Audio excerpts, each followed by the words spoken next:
ಇದೇನು ಆರೋಪ ಇತ್ತು. ಈಗ ಅಧಿಕಾರಿಗಳು ಹೇಳ್ತಿದ್ದಾರೆ ಅದು ಕುರಿದೇ ಮಾಂಸ ಅಂತ.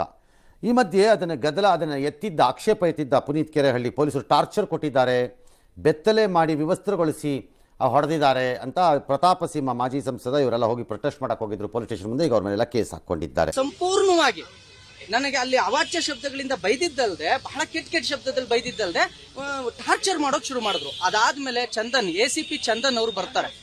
ACP ಚಂದನ್ ಅವರು ಬಂದು ಏನ್ರಿ ಅವನನ್ನು ಮಲಗಿಸಿದೀರಾ, ಬೋಳಿ ಮಗನ್ ಎಬ್ರುಸ್ರಿ ಅಂತಾರೆ. ಇವ್ರೆಲ್ರು ಸರ್ ಪುನೀತ್ ಸರ್ ಎದಳಿ ಸರ್, ಪುನೀತ್ ಸರ್ ಎದಳಿ ಸರ್ ಅಂದ್ರೆ ಏನ್ರಿ ಅವನೊಂದು ಸರ್ ಅಂದ್ಕೊಂಡು ಅವನಿಗೇನ್ರಿ ನೀವು ಇದು ಮಾಡೋದು, ಹೆಂಗೆ ಎದುರಿಸೋದು ಅಂತ ಹೇಳಿ ಲಾಠಿ ತಗೊಂಡು ನನಗೆ 8 ಏಟುಗಳನ್ನ ಹೊಡಿತಾರೆ ಸರ್. 8 ಏಟುಗಳನ್ನ ಹೊಡಿತಾರೆ. ಅದಾದ್ಮೇಲೂ ಕೂಡ ನನಗೆ ಎದಳಕ್ ಆಗ್ಲೇ ಇಲ್ಲ. ಅದಾದ್ಮೇಲೆ ಜುಟ್ಟು ಮತ್ತೆ ಇದನ್ನ ಕರ್ತವ್ಯಕ್ಕೆ ಅಡ್ಡಿಪಡಿಸಿದ್ರು ಅಂತ. ಏನು ಕರ್ತವ್ಯಕ್ಕೆ ಅಡ್ಡಿಪಡಿಸೋದು ಏನಿರಲ್ಲ, ಪ್ರೊಟೆಸ್ಟ್ ಮಾಡಿರ್ತಾರೆ ಸ್ಟೇಷನ್ ಮುಂದೆ ಪ್ರೊಟೆಸ್ಟ್ ಮಾಡ್ತಾರೆ. 1000 ಪ್ರೊಟೆಸ್ಟ್ ನಡೆದಿದೆ. ಎಲ್ಲರೂ ಕರ್ತವ್ಯಕ್ಕೆ ಅಡ್ಡಿ ಕೇಸ್ ಹಾಕಿದ್ದಾರೆ. Not A fair thing. But ಅದು ಕುರಿವಂಶನೇ ಇರಬಹುದೇನೋ ನನಗೆ ಗೊತ್ತಿಲ್ಲ, ಯಾಕಂದರೆ ಲ್ಯಾಬ್ ಹೇಳಿದ್ಮೇಲೆ ಅದು ಇರಬಹುದು.